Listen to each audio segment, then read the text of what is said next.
निर्गमन 20 का 3। तू मुझे छोड़ दूसरों को ईश्वर करके ना मानना। तू मुझे छोड़ दूसरों को ईश्वर करके नाम मानना। आप जानते हैं बाइबल में 2 बार 10 आज्ञाएं आती है। एक निर्गमन में 20 अध्याय में आती है और एक कहाँ आती है? व्यवस्था विवरण में आती है। निर्गमन में 20 और व्यवस्था विवरण 5 में। निर्गमन के 20 में क्या है? जैसे मिस्र देश से परमेश्वर ने निकाला इसराइल लोगों को और जंगल में ये लोग चलते थे, उसी टाइम पे परमेश्वर ने मूसा के द्वारा इन लोगों को पहली बार 10 आज्ञाएं दे दी। लेकिन इसराइल लोगों ने परमेश्वर पर पूरा विश्वास नहीं किया, इसलिए ये बहुत छोटा रास्ता था। मिस्र से निकलने के बाद कनान देश में प्रवेश करने के लिए ज्यादा से ज्यादा 10-15 दिन में पहुंच सकते थे, लेकिन इसराइल लोगों ने विश्वास नहीं करा। तो क्या हुआ? परमेश्वर ने ट्रेनिंग देने के लिए इसराइल लोगों को 40 साल जंगल में घुमाया। तो 40 साल के दौरान क्या हुआ? पहला जो मिस्र देश से निकल के आए थे जो बड़े लोग थे, ये लोग सब मर गए, सब खत्म हो गए। और इनके जो बच्चे लोग हैं ना, ये अभी 40 साल के दौरान बड़े हो गए। लेकिन बच्चों को नहीं मालूम था ना, मूसा के द्वारा जो 10 आज्ञाएं दी गई थी उनको नहीं मालूम था, इसलिए अभी कनान देश में प्रवेश करने वाले थे। मूसा ने उस नया जनरेशन के लिए, नई पीढ़ी के लिए दोबारा से 10 आज्ञाएं और सारा व्यवस्था दोबारा बता रहे हैं। ये व्यवस्था विवरण, इसलिए व्यवस्था विवरण में व्यवस्था, निर्गमन और गिनती में जो व्यवस्था आता है वो सब दोबारा रिपीट करता है। ये व्यवस्था विवरण है, इसलिए व्यवस्था विवरण में 10 आज्ञाएं सेम वही आती है। 5 का 6 और 7 पढ़िए। मेरा परमेश्वर यहोवा जो तुझे दासत्व के घर अर्थात मिस्र देश में से निकाल आया है वो मैं हूँ। मुझे छोड़ दूसरों को परमेश्वर करके ना मानना। सही में ना? तू मुझे छोड़ दूसरों को परमेश्वर करके नाम मानना। यहाँ पे परमेश्वर करके नाम मानना लिखा है, लेकिन सही में ईश्वर करके नाम मानना। तो इस पहली आज्ञा के द्वारा परमेश्वर हमसे क्या चाहता है, हमसे क्या डिमांड करता है, वो हम आज सीखेंगे। पहला, हमें किसकी आराधना करनी है। ये पहली आज्ञा हमें ये सिखाता है कि हमें किसकी आराधना करनी है। मनुष्य क्यों बनाए गए? परमेश्वर की महिमा के लिए। यशायाह 43 का 7। हर एक को जो मेरा कहलाता है, जिसको मैंने अपनी महिमा के लिए सृजा, जिसको मैंने रचा और बनाया है। जिसको मैंने किसके लिए बनाया? सृजा, अपनी महिमा के लिए सृजा। इंसान को क्यों बनाया? क्यों सृजा? मेरी महिमा के लिए। परमेश्वर अपने लिए बनाया। 21 पद पढ़िए। इस प्रजा को मैंने अपने लिए बनाया है कि वे मेरा गुणगान करें। अपने लिए बनाया है और वो मेरा क्या करे? गुणान। क्या है ये?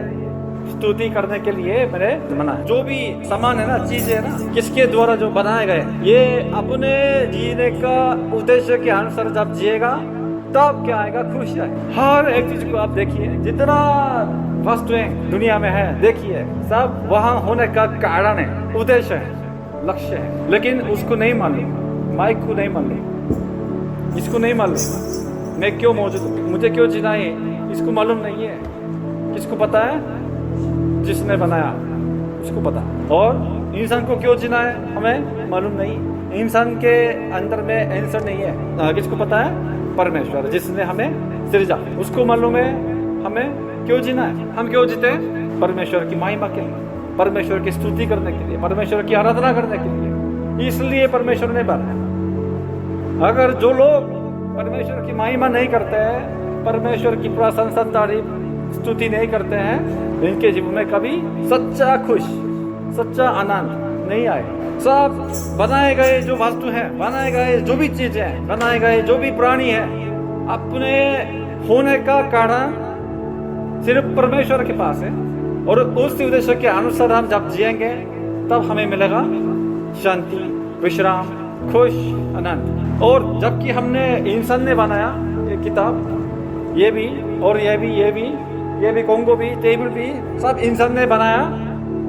लेकिन ये जो चीज है ना, ये भी सब परमेश्वर की महिमा के लिए परमेश्वर ने ऑलरेडी बनाया। और उस चीजों को लेके मनुष्य ने बनाया है ना, लकड़ी से बनाया, और ये प्लास्टिक से बनाया, ये भी लकड़ी से बनाया, ऊद से बनाया है ना। सब चीज एक्चुअली सब किसके लिए है? परमेश्वर के लिए।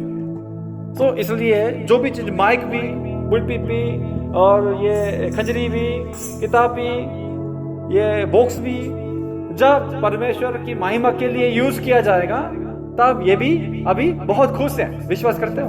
सच में अभी चेयर भी है ना, कहीं दूसरी जगह में जब यूज किया जाएगा तो ये इसको इतना खुश नहीं मिलता है, लेकिन जब इसी चर्च में आराधना के लिए यूज किया जाता है तब ये खुश, ये अभी कुर्सी भी बहुत खुश है, क्योंकि मैं इसलिए मौजूद हूँ, मैं इसलिए बनाया गया हूँ। जानता है सारी सृष्टि सब परमेश्वर की महिमा के लिए सृजी गए, तो इसलिए जब परमेश्वर की महिमा के लिए यूज किया जाएगा, जो भी इंसान से होकर जानवर भी और सब चीज दुनिया में जो भी है सब परमेश्वर की आराधना के लिए महिमा के लिए यूज किया जाएगा, सब खुशी मिलेगा। इसलिए हमें सिर्फ किसकी आराधना करनी है? परमेश्वर की आराधना करनी है, दूसरों की आराधना नहीं करनी है। ये बहुत गंभीर बात है, हम परमेश्वर को नहीं देख सकते। इसलिए परमेश्वर की आराधना सही से करने के लिए पहले कदम क्या है? हमें पहले परमेश्वर के बारे में सही से जानना है। ठीक है, होशे पढ़िए, होशे 4:6। मेरे ज्ञान के न होने से मेरी प्रजा नष्ट हो गई। तूने मेरे ज्ञान को क्यों जाना है, इसलिए मैं तुझे अपना याजक रहने के योग्य ठहराऊंगा, इसलिए कि तूने अपने परमेश्वर की व्यवस्था को तज दिया है। मैं भी तेरे बाल बच्चों को छोड़ दूंगा। इस्राएली लोग परमेश्वर की जो प्रजा है क्यों नष्ट हो गई? मेरे ज्ञान के ना होने से। परमेश्वर के बारे में ज्ञान नहीं था, मतलब परमेश्वर को नहीं सीखा उन्होंने।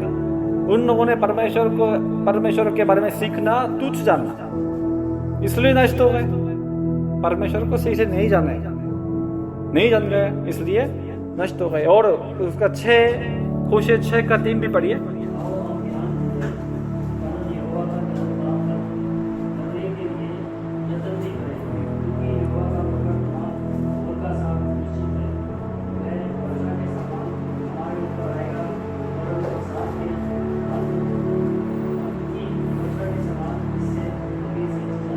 होशे में सबसे महत्वपूर्ण वचन यह है, 6:3 है, आओ हम क्या ढूंढे? ज्ञान ढूंढे। ज्ञान, क्या ज्ञान? यहोवा का ज्ञान प्राप्त करें, यहोवा के बारे में हम सीखें, यहोवा के बारे में हम जाने, क्योंकि इस्राएली लोग परमेश्वर के ज्ञान ना होने के कारण नष्ट हो गए। बहुत गंभीर बात है। इसलिए आप वचन सीखना, परमेश्वर के बारे में सीखना, सुनना, समझना, इसको हकमा समझिए। ज्ञान ना होने से इस्राएली लोग सब नष्ट हो गए। हम दूसरी सृष्टि में हमारा बहुत ध्यान है, परमेश्वर ने जो बनाया है उस चीज पे हमें बहुत ध्यान है, पैसों पे, घड़ी पे, मकान पे, ये सब क्या है? परमेश्वर ने बनाया, लेकिन जिसने इसको बनाया है उसी पे हमारा ध्यान नहीं है, तो कैसे हम जान सकते हैं परमेश्वर को? यहाँ पे क्या लिखा है? होशे 6:3 में, यहोवा का ज्ञान प्राप्त करने के लिए क्या करें? यत्न भी करें, बहुत मेहनत करें, अपना जीर होना चाहिए वचन पढ़ने के लिए, परमेश्वर को और गहरे से सीखने के लिए यत्न करें। और परमेश्वर ने अपने बारे में, अपने ज्ञान, परमेश्वर का ज्ञान कहाँ, किसके द्वारा, किसके माध्यम से हमें प्रकट करता है? अभी वचन के माध्यम। इसलिए इसको तुच्छ जानने वाला, ये मेरी बात नहीं है, नष्ट हो जाएगा। बाइबल को तुच्छ समझने वाला नष्ट हो जाएगा। परमेश्वर ने हमें बहुत सबसे अच्छा गिफ्ट दे दिया, बहुमूल्य कीमती गिफ्ट दे दिया, उनका प्रकाशन। इसलिए हमें अपने अनुभव पे, अपने महसूस पे, फीलिंग पे, उसमें डिपेंड करके परमेश्वर के पास नहीं जाना। वो शायद कला रास्ते में जा सकते हैं, ओ मुझे अच्छा फीलिंग मिल रहा है अभी, तो मैं इसमें चला जाऊंगा। नहीं, वो कहीं दूसरा शैतान भी उस तरीके से काम करता है। हमें सिर्फ कहाँ पे भरोसा रखना है, कहाँ पे डिपेंड करना है? जो ये ऊपर से आए हैं, इसको लेके, इसको हम पकड़ के ऊपर जाना है। नीचे से ऊपर नहीं है, ऊपर से नीचे वाला। बाकी का दुनिया में सारा धर्म देखिए, सब नीचे से परमेश्वर को ढूंढते बनाया, इंसान के द्वारा बनाया गया। लेकिन ये क्या है? ऊपर से आया। आदि में वचन था, वचन देहधारी होकर दुनिया में आया। यीशु मसीह ही वचन था और यीशु मसीह ने ये वचन दे दिया। इसलिए हमें सिर्फ यीशु मसीह के जो प्रकाशन को लेके ऊपर जा सकते हैं, ताकि परमेश्वर को हम देख सकते हैं, जान सकते हैं। इंसान के भावनाओं पे, इंसान के अनुभवों के द्वारा, ओ मुझे आज अच्छा फीलिंग मिल रहा है, तो मैं इसके थ्रू में परमेश्वर से मिलूंगा। नहीं, गलत रास्ते पे जा सकते हैं। इंसान बहुत निर्बल है, अपने फीलिंग पे, अपने एक्सपीरियंस पे इतना भरोसा मत रखिए, प्रकाशन पे भरोसा रखिए। इसलिए पहले परमेश्वर की आराधना सही से करने के लिए हमें परमेश्वर को सही से जानना है। जानने के लिए एकमात्र रास्ता क्या है?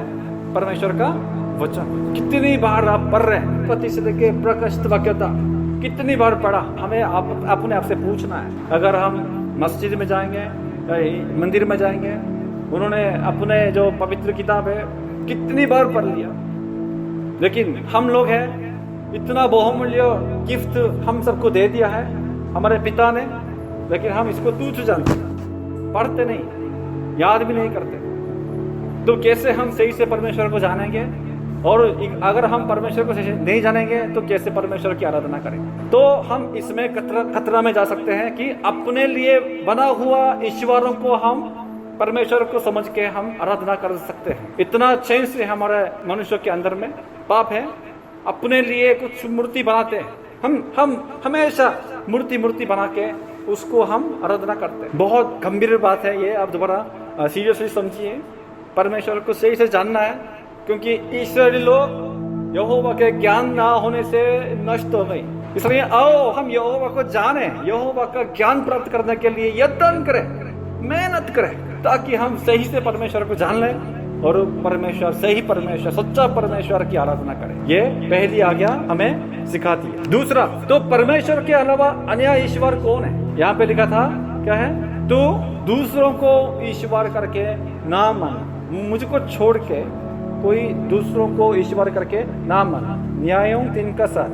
इस प्रकार इस्राएलियों ने यहोवा की दृष्टि में बुरा किया और अपने परमेश्वर यहोवा को भूलकर बाल नामक देवताओं और अशेरा नामक देवियों की उपासना करने लगे। इस्राएली लोग क्या हुआ?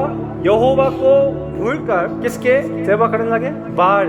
एक भगवान था बाल, और दूसरा क्या है? अशेरा। बाल ये क्या करने वाला है? भाड़ीसी भेजने वाला है, भाड़ीसी देने वाला है। ये लोग मानते थे ऐसे।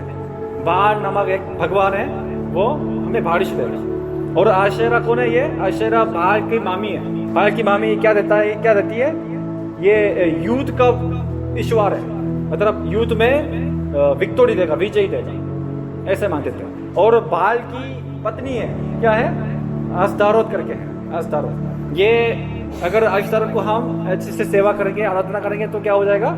ये क्या देगा? हमें बहुत बच्चे देंगे, बच्चे। क्योंकि इस्राएल लोगों का जो समय था, कौन सा समय था? कनान देश में प्रवेश करने के बाद ये सेटल हो गए ना। सेटल करके क्या काम करते थे? पहले भेड़ बकरी ये चलाते थे, लेकिन अभी सेटल हो गया एक जगह में, तो क्या करने लगे? खेती का काम करने लगे, किसान बन गए। ऐसा तो किसान के लिए सबसे इम्पोर्टेंट चीज क्या है? सही टाइम पे बारिश आए, सही टाइम पे सूरज आए, है ना? और ज्यादा बच्चे हो, जितना ज्यादा बच्चे हो उतना खेती का काम भी ज्यादा कर सकते हैं ना, इसलिए बच्चे ज्यादा चाहिए था। तो ये सब क्या देगा? बाढ़ क्या देगा? बारिश देगा। आशेरा क्या देगा? हमें रक्षा करेगी। और ये आस्तरो क्या देगा? हमें बहुत बच्चे देंगे, संतान देंगे। इसलिए ये 3 खुम्बो है, अन्य ईश्वर है, इनको इन्होंने स्वीकार करके मानने लगे परमेश्वर यहोवा को भूल के। यहोवा परमेश्वर अभी मेरे लिए यूजलेस है।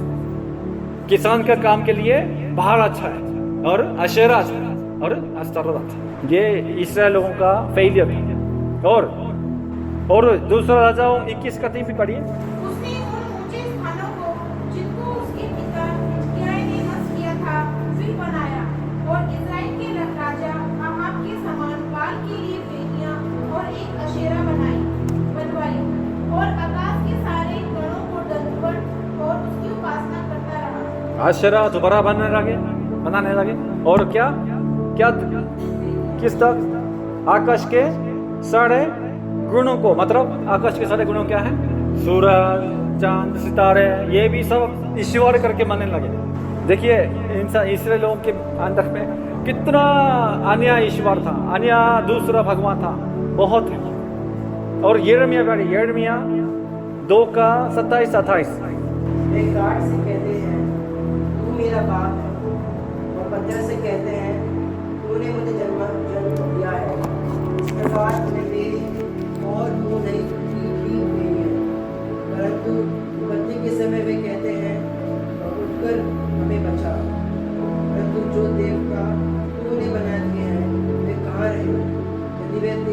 आपत्ति के समय मुझे बचा सकते हैं तो अभी उठे, क्योंकि हे यहूदा, तेरे नगर के बराबर तेरे देवता भी बहुत से। अंत में पढ़िए क्या दोबारा, यहूदा, हे यहूदा, तेरे नगरों के बराबर तेरे देवता भी बहुत से हैं। कितना देवताओं को ये ईश्वर करके मानते थे कि अपने नगरों के बराबर, हर सेक्टर के बराबर, सेक्टर के गिनती के बराबर भगवान थे, अलग अलग भगवान थे। और जैसे ये इसराइल लोग मिस्र में जब रहते थे, मिस्र में भी अपना भगवान था, अपना अलग अलग ईश्वर था। लेकिन ये जब मिस्र से निकल के आए, जंगल में थे, ये सिर्फ मुश्किल से परमेश्वर को ही देखता था, परमेश्वर को देखते थे। कभी कभी कंप्लेन भी किया, लेकिन परमेश्वर नहीं ढंगता, दोबारा तो ये परमेश्वर को देखने लगे। सिर्फ परमेश्वर की आराधना करते थे। लेकिन कनान देश में जब प्रवेश हो जाएगा, हो गया, क्या हुआ, कनान के ऑलरेडी जो कनान लोग रहते थे ना, तो कनान लोग क्या करते थे, खेती का काम करते थे, किसान थे सब। तो ये लोग किसान बन के क्या हो गया, बहुत अमीर बन गया। मतलब इसराइल लोगों के मुकाबले में ये कनान के लोग बहुत रिच थे, अमीर थे। तो क्या आ गया, जलन आ गया। हमारा परमेश्वर यहोवा हमें इतना गरीबी बनाया, लेकिन ये कनान के भगवान है, बाल है, अशेरा है, अस्तारोत है, एल है, ये सब हमें क्या देता है, इतना प्रॉस्पेरिटी दे रहे हैं, इतना रिचनेस दे रहे हैं, इतना धान दे रहे हैं। तो इन्होंने क्या हुआ, क्या किया, इसराइली लोग यहोवा को भूल कर, यहोवा को छोड़ के जो कनान देश के जो भगवान थे, ईश्वर थे, उनको अपना ईश्वर करके मानने लगे। और ये भी कम था उनके नज़र में, ये भी कम हो गया। इसलिए क्या किया, हाँ, मैं और सूरज भगवान भी, चंद्रमा भगवान भी, और सितारों का भगवान भी मैं ऐसे सेवा करूँ, प्रार्थना करूँ। इसलिए सूरज, चांद, सितारे और या बाल या अशेरा है, अस्तारोत है, एल है, या कोई दूसरा भगवान है, ये सब इंसान ने अपने आवश्यकताओं को पूरा करने के लिए अपने हाथ से बनाया है। मुझे बारिश चाहिए, अभी हमारे खेती का काम करने के लिए बारिश चाहिए, लेकिन बारिश कैसे, मैं कैसे कर सकता हूँ। अच्छा, एक भगवान होगा जो बारिश को देने वाला होगा, तो हम उसका नाम क्या रखें, बाहर रखते हैं, तो बाहर का भगवान बन गया। तो हमें क्या चाहिए, बच्चे भी, मुझे संतान भी जो जरूरी है, तो संतान दे, तो संतान देने वाला भी कोई होगा, हाँ, बाहर भगवान का मामी भी होगी ना, तो उसको हम आश्चर्य करेंगे, आश्चर्य नाम देंगे, इंसान के द्वारा बनाए गए। तो ये देखो, अगर हम इसको दोबारा से ठीक से सोचेंगे, ये भगवान एक्चुअली मेरे ऊपर नहीं है, ये मेरे नीचे है, ये मेरा दास है।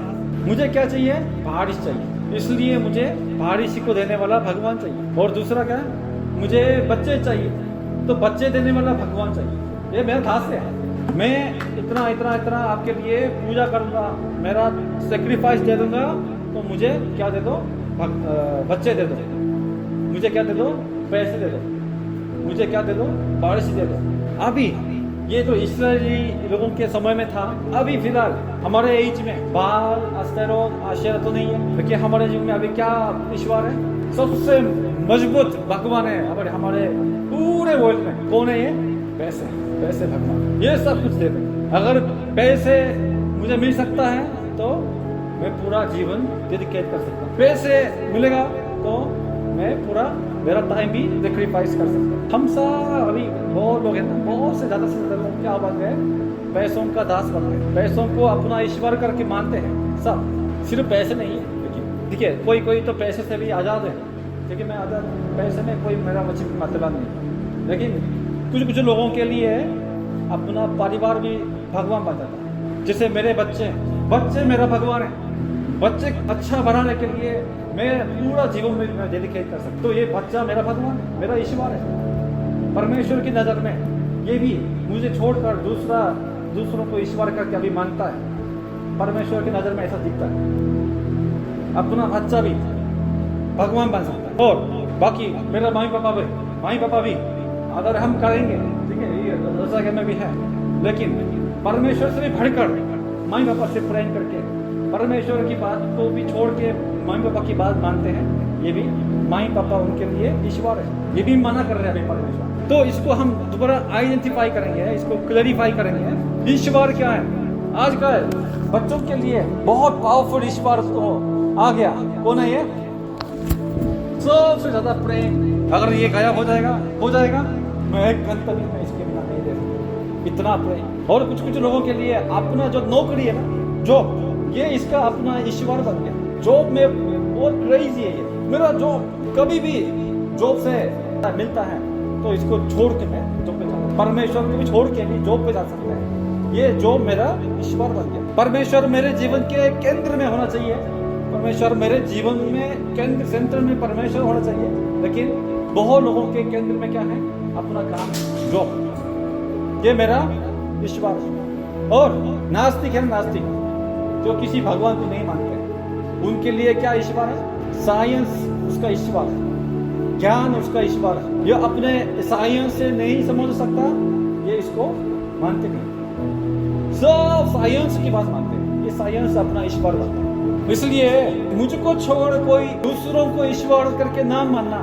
तो ये दूसरों को, ये क्या है? दूसरा ईश्वर ये कौन है? ये जिस चीज से परमेश्वर से ज्यादा प्यार करते हैं वो सब दूसरा ईश्वर। अगर एक चीज से हम प्रेम करता है लेकिन ये परमेश्वर से भी बढ़कर हम इससे प्रेम करता है, तो ये परमेश्वर की नजर में ईश्वर। अभी परमेश्वर पहली आज्ञा से में ये मना कर रहा है, तुम सिर्फ मुझसे प्रेम कर। ये है सबसे कीमती समय, सबसे कीमती चीज मुझको दे, तुम्हारा मान मेरे को दे। परमेश्वर ये मांग रहा है। क्या आपके पास परमेश्वर को छोड़ के दूसरों को ईश्वर करके अभी नहीं मानते? आपके पास ऐसा चीज नहीं है? या पैसे है, या काम है, या परिवार है, या साइंस है, ज्ञान है? अभी ये हमें चुनौती करता है, इसको छोड़ो, सिर्फ मुझको ईश्वर करके मानो, सिर्फ मेरी आराधना कर, दूसरों की सेवा नहीं कर। तीसरा, तो मनुष्य मूर्ति पूजा क्यों करते हैं? इतना मूर्ति, इतना भगवान, इतना ईश्वर क्यों बनाते हैं लोग? रोमियो में देखेंगे, रोमियो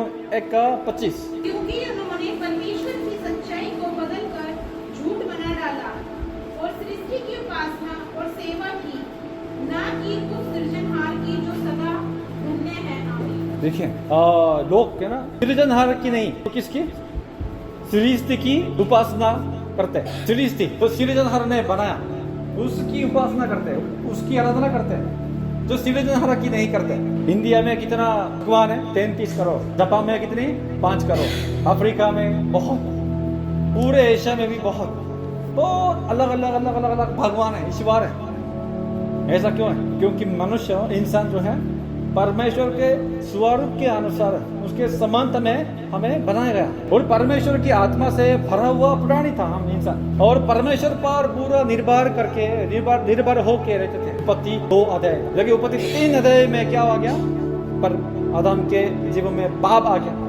पाप करने से परमेश्वर हमें छोड़ के चले गए, तो अभी खाली हो गए। जिस पर हम निर्भर करते थे ये अभी चले गए, तो मनुष्य गिर जाता है। क्योंकि मनुष्य बहुत निर्भर है, किसी न किस चीज पे डिपेंड करते हैं, निर्भर होना। क्योंकि अभी परमेश्वर नहीं है तो क्या करते हैं? दूसरों को ईश्वर करके यहाँ पे बनाते हैं और उस पर निर्भर करते हैं। ये इंसान की अभी स्थिति है। इसलिए सारे जितने आप पूरे वर्ल्ड में जाइए, घूम के जाइए, अलग अलग देवता है, भगवान है। क्यों है? क्योंकि परमेश्वर नहीं है उनके जीवन में, इसलिए खुद बना के, ईश्वर करके, मूर्ति बना के यहाँ पे निर्भर होते हैं। इसलिए दोनों में से एक है, अभी सर एक है परमेश्वर की आराधना करने वाला, परमेश्वर की आराधना, और एक है मूर्ति पूजा। दोनों में से एक। मैंने बोला ना, नास्तिक भी ये मूर्ति पूजा है, साइंस की मूर्ति पूजा करने वाला। संसार में सिर्फ 2 लाइन है, 2 प्रकार के लोग हैं। एक है परमेश्वर की आराधना करने वाला, एक है दूसरा ईश्वर की आराधना करने वाला। और शैतान हमारे परिस्थितियों का इस्तेमाल करके हमें परमेश्वर से दूर करता है, ताकि हम दूसरों की आराधना करें। इसराइली लोग कनान देश में आने से पहले आग के बारे में, अशेरा के बारे में और अस्तारों के बारे में इतना जानता भी नहीं था। इसराइली लोग जंगल में जब थे सिर्फ परमेश्वर को ये देखते थे, परमेश्वर के बारे में सुनते थे। लेकिन कनान देश में जब आए बहुत सारे नॉलेज मिले, बहुत अलग अलग भगवान के बारे में सुन लिए, और हमें और इनको कंपेयर करने लगे कि हमारे मुकाबले में ये बहुत अमीर है। कारण होगा हम इतना क्यों गरीब है, ये इतना क्यों अमीर है? कारण होगा क्या? कारण? हाँ, भगवान अलग है। जो इनके पास बाहर है, एल है, अशेरा है, अस्तारोत है, हमारे पास नहीं। चलो हम भी इनकी आराधना करते हैं। शैतान इस तरीके से काम करता है, हमारे सर्कमस्टेंसेस, सिचुएशन को यूज करके हमें उस सर्कमस्टेंसेस में डालते हैं, परिस्थितियों में डालते हैं। तो हम जब उसी स्थिति में जाएंगे तो हम भी उनके द्वारा इम्पैक्ट मिलेगा। जैसे इस्राएल लोग भी प्योर थे जंगल में, लेकिन कनान देश में प्रवेश होने के बाद बहुत अलग अलग भगवान के बारे में सुन लिया, जान गया, उनसे इम्पैक्ट मिला और उनका भगवान को भी पुनः ईश्वर करके मानने लगे। इसलिए मेरा सिचुएशन है ना, ये हल्के से भी हमें नहीं सोचना। चर्च से कितनी बार हम यीशु यीशु यीशु ही एक लौता परमेश्वर का पुत्र है और एक ही रास्ता है, सब आमेन आमेन करके मानते हैं, लेकिन अपने घर चले जाते हैं। अगर घर में सब लोग का विश्वास में नहीं है तो उनसे बातचीत करने से हमारा विश्वास सब चल जाता है। और मेरे चर्च खत्म होने के बाद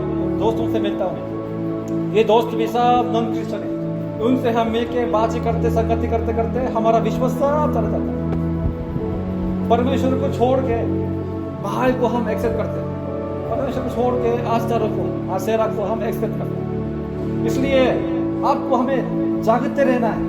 जब आप जॉब के लिए जाएंगे, आपके ऑफिस में जाएंगे, आपके रेस्टोरेंट में जाएंगे, आपकी स्कूल में जाएंगे, आपके कॉलेज में जाएंगे, वो सब संसार के लोग हैं, वो कनान के लोग हैं। हम अभी उधर जा रहे हैं तो वहां पे आपको लगेगा ये रिच है, मैं गरीब हूँ। क्यों? हमारा परमेश्वर के पास ताकत नहीं है, पावर नहीं है, लेकिन इनके भगवान के पास पावर होगा, इम्पैक्ट आएगा। इसलिए हमें जगते रहना है, प्रार्थना करके।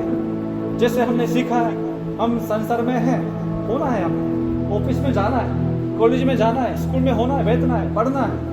संसार में है लेकिन हम संसार के नहीं है, अलग होना है उनसे, जगते रहना है, पवित्र होना। पहला राजाओं पढ़ेंगे, पहला राजाओं 11 का 3 से 6 पढ़िए। सुलेमान भी कितना अच्छा था, कितना खराब हो गया, किसके द्वारा? अपने पत्नी के द्वारा। उसकी 700 रानियां और 300 रखेलियां हो गई थी और उसकी इन स्त्रियों ने उसका मन बहका दिया। अतः जब सुलेमान बूढ़ा हुआ तब उसकी स्त्रियों ने उसका मन पराए देवताओं की ओर बहका दिया। उसका मन अपने पिता दाऊद के समान अपने परमेश्वर यहोवा पर पूरी रीति से लगा ना रहा।